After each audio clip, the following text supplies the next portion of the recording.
maganap ang lahat ng marathon categories. Isang sorpresa ang nasaksihan ng buong mundo.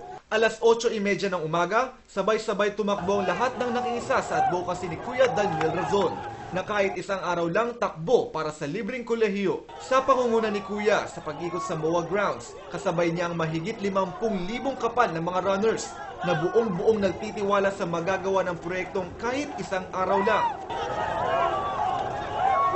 Well, sa atin naman po, ang aming kampanya kasi ay tayong lahat ay magkasama-samang gumawa na mabuti. Hindi naman po namin kayang kami lang yung gagawa ng lahat ng mga bagay na pwede natin na maitulong sa ating mga kapwa-tao. Bawat isa naman sa atin, merong opportunity ibinibigay sa atin ng Diyos para makagawa tayo na mabuti sa kapwa-tao natin. At ang ating pag-anyaya sa kanila na sila mag-umpisa rin na ugaliin na kung ano yung pwede natin gawing mabuti sa kapwa-tao natin in our own little way.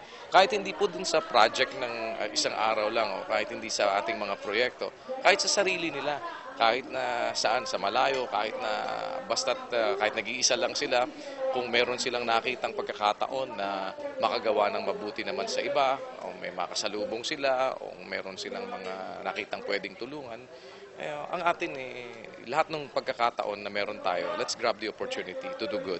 At huwag natin kalimutan na yung mabuting gawa, hindi magbubunga ng masama.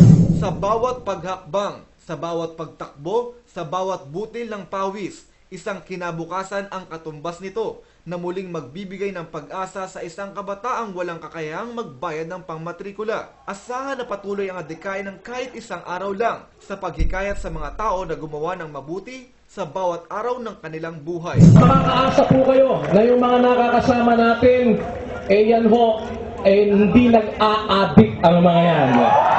Tama ba mga kasama? No to drugs! Yes to God!